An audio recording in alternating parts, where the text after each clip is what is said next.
Buenas tardes, nosotros nos tocó la exposición de artrología del miembro pelviano y pelvis. Nuestro grupo está conformado por Heidi Giovanna y Pustovar, Juan David Cortés Espejo, Juan Camilo Polanco Sánchez y quien les habla Camila Andrea Rivera Díaz.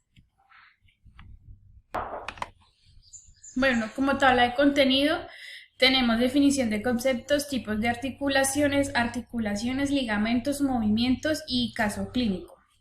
Como definición, tenemos que la sindesmología representa el estudio de las articulaciones teniendo en cuenta los tejidos duros y blandos, huesos y sus ligamentos. La artrología, como parte de la anatomía, enseña la composición de las articulaciones o unión entre huesos. La articulación son los movimientos que permiten mantener unido dos o más huesos o cartílagos para realizar un grave movimiento o prevenirlo. Los elementos que integran esta articulación están en la superficie articular y el tejido de unión. Tenemos las articulaciones fibrosas, que son la sinortrosis, que son articulaciones fijas y esas se encuentran en el hueso del cráneo. Tenemos las articulaciones cartilaginosas, que son las ambiartrosis. Estas son semimovibles y se encuentran en las vértebras. Y las articulaciones sinoviales son las diartrosis. Estas son articulaciones que se encuentran en la cadera, son móviles. Estas están en el fémur y en la pelvis. Las articulaciones fibrosas no tienen ningún movimiento, sufren de osificación, permanecen sin alteración durante la vida del animal. La articulación sinovial se caracteriza por la presencia de una cavidad articular y por su movilidad. La función es evitar el roce entre las superficies articulares para que no se calienten ni se desgasten. Estas nutren el cartílago articular. La articulación cartilaginosa, la movilidad depende de la forma de la superficie articular, cantidad de tejido de unión y la elasticidad del tejido de unión. Pueden ser temporales o permanentes. Encontramos las articulaciones. En esta está la articulación sacroiliaca, que es una articulación poco móvil, es formada por el sacro e ilio, como se puede observar en la parte de acá. Es de tipo sinovial y cartilaginosa, su clase es plana y sínfisis y su movimiento es semimóvil. Hola, buenas tardes. Les voy a hablar un poco de los ligamentos de la articulación sacroiliaca, el cual se une en la apófisis transversa de la última vértebra sacra, que es esta que encontramos acá, y esta se conecta con la tuberosidad isquiática del hueso coxal, que es esta que encontramos acá. En los ligamentos sacroiliacos dorsales, este está constituido por dos partes, está la parte corta y la parte larga. En la parte corta, este está entre la tuberosidad sacra, que es esta, y la apófisis mamilares, que son estas que encontramos acá. Esto se evidencia más que todo es en el perro y en el cerdo. Por parte del bovino y equino, encontramos que estaba desde la apófisis mamilar hasta la espina dorsal del sacro, que es esto. Por la parte larga encontramos que este va desde la parte caudomedial de la tuberosidad sacra, que es esta que encontramos acá, hasta la parte lateral del sacro, o sea, está ahí pegadita más o menos. Y esto lo evidenciamos en el bovino, equino y el porcino. En el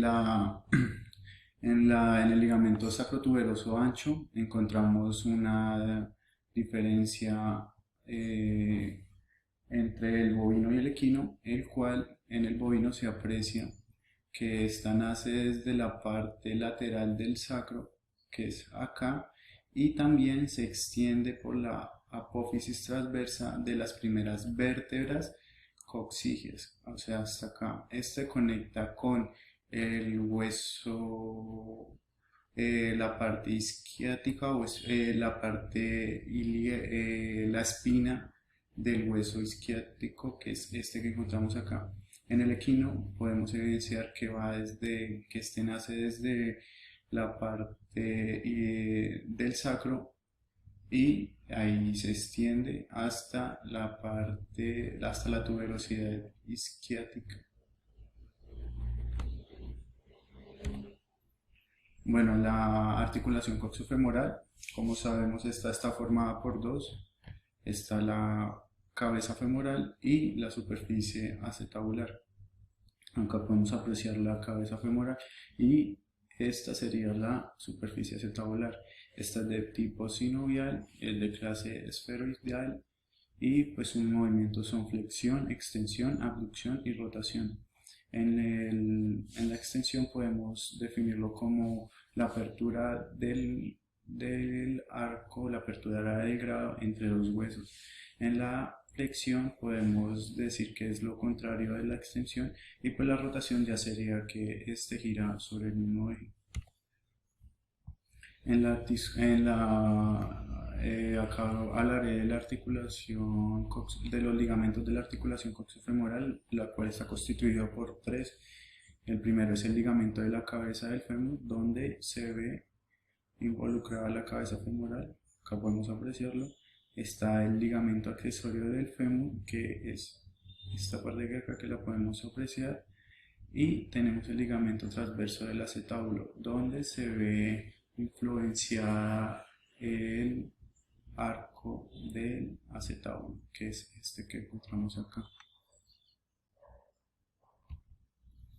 Bueno, en la articulación de la rodilla,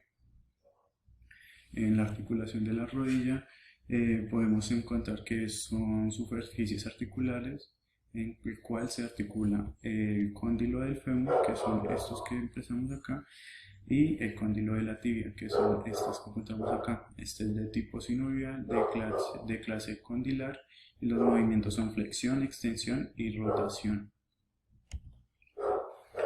Bueno, los ligamentos de la articulación femorotibial. El primer ligamento que encontramos es el ligamento colateral lateral, el cual es este que encontramos acá, y este une el epicóndilo lateral del fémur con el cóndilo lateral de la tibia y la cabeza de la fíbula, como se aprecia en esta parte. El segundo que encontramos es el ligamento colateral medial, el cual está desde el epicóndilo medial del fémur, que es este, y va hasta el cóndilo medial de la fíbula, que es este que encontramos acá. Encontramos el ligamento cruzado craneal, que es este que podemos observar, el cual nace de la fosa intercondilea de la cara interna del cóndilo lateral, que es este, hasta el área intercondilea de la tibia, que se puede apreciar acá.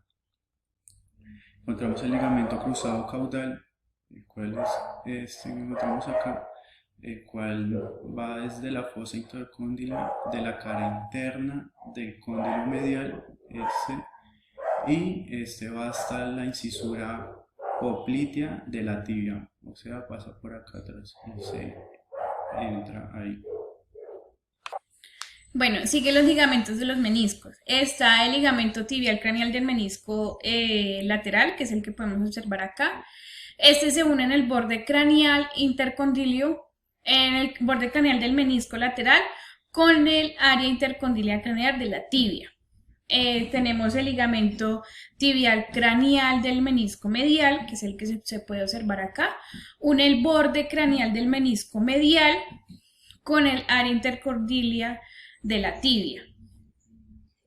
Tenemos también el ligamento meniscofemoral, que es el que podemos observar que está desde el borde caudal del menisco lateral hacia la cara media del cóndilo medial del fémur. Y por último tenemos el ligamento transverso de la rodilla. Ese se presenta solo en el perro y a veces en el bovino, que se une cranealmente en el menisco lateral y medial.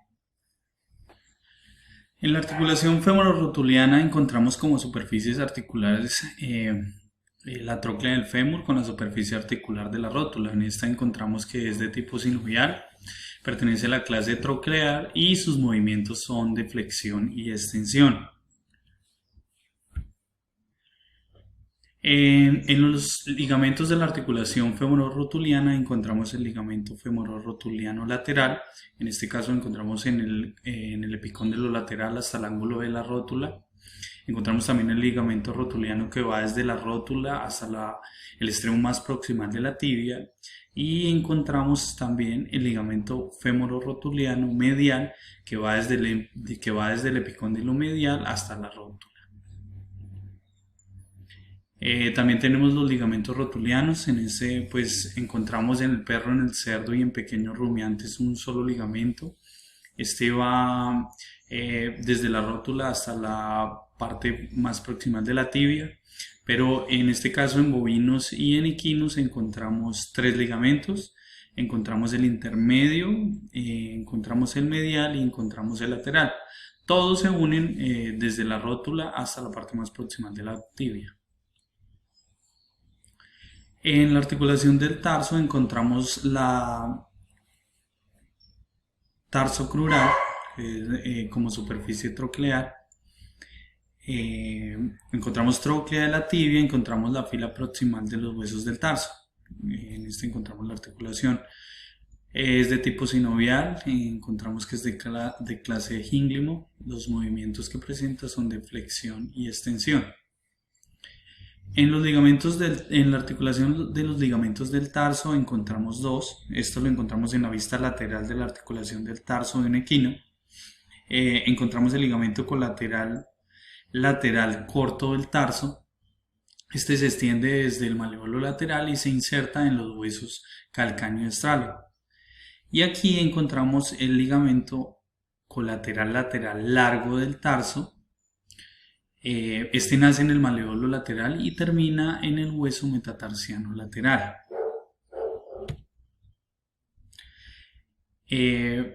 Después encontramos en la vista medial articular del tarso del equino, encontramos el ligamento colateral medial largo del tarso. Este nace en el maleolo medial y termina en el hueso metatarsiano medial. Encontramos el ligamento colateral medial corto del tarso. Este se extiende desde el maleolo medial y se inserta en el calcáneo y astrálago. También encontramos el ligamento dorsal del tarso. Este nace en el epicóndilo medial del astrágalo y termina en los huesos metatarsianos 2 y 3. Hueso central del tarso y tercer hueso metatarsiano. Encontramos también el ligamento plantar largo. Este nace desde la tuberosidad del calcáneo y se inserta con los huesos metatarsiano 3 y 4. Y por último encontramos el ligamento interóseo del tarso. Este se encuentra en los huesos tarsianos, exactamente en medio de las 3 filas. Encontramos también las articulaciones intertarsianas proximal y distal. Estas presentan superficies articulares en todas las 3 filas. Hablamos de la fila proximal, hablamos de la fila central y hablamos de la fila distal. Allí es donde forman los huesos, están compuestos por los huesos del tarso. Estos son de tipo sinovial, de clase plana y de movimientos presentan deslizamiento. También encontramos la articulación tarso-metatarsiana, donde encontramos superficies articulares en la fila distal del hueso del tarso con el hueso metatarsiano en este caso. También son de tipo sinovial, es de clase plana y el movimiento que presentan es de deslizamiento.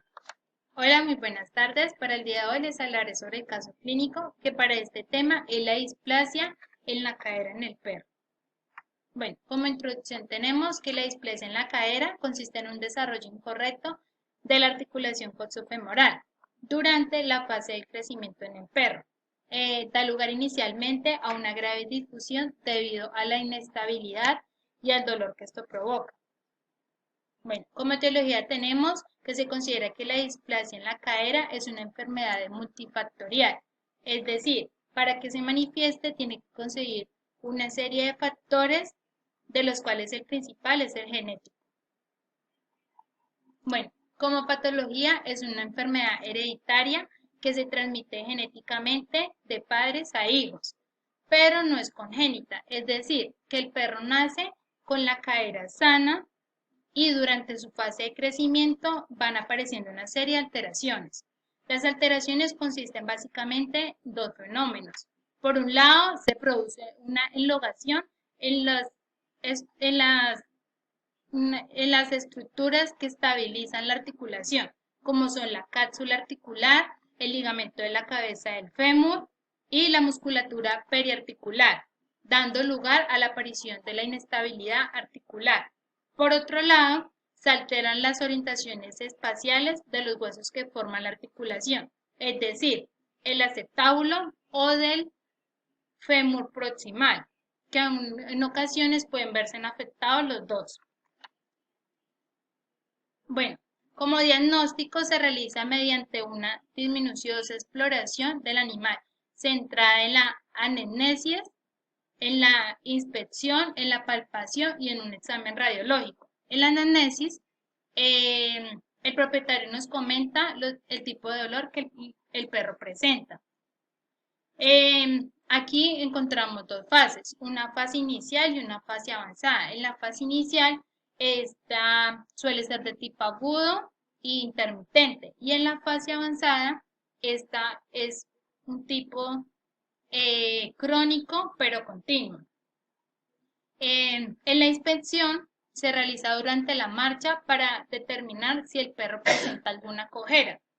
En la palpación se pueden hacer dos tipos de exámenes, uno en el que el animal se encuentra despierto y el otro donde el animal estará bajo anestesia general. Entonces, en la palpación realizada con el perro despierto, se va a hablar principalmente si existe o no dolor en la articulación. Y en la palpación realizada bajo anestesia general, se va a determinar o comprobar la presencia o inestabilidad que tiene el perro y también la amplitud de movimientos de dicha articulación. Entonces, tenemos un tratamiento. Para este tratamiento hay que tener en cuenta si existe o no lesiones generativas. Entonces, si todavía no existen tales lesiones o dichas lesiones son muy leves, el tratamiento indicado consistirá en realizar osteominas correctivas, entonces ya sean en acetábulo o bien en fémur proximal. Si existen lesiones, se tomará por realizar una artroplastia. Muchísimas gracias.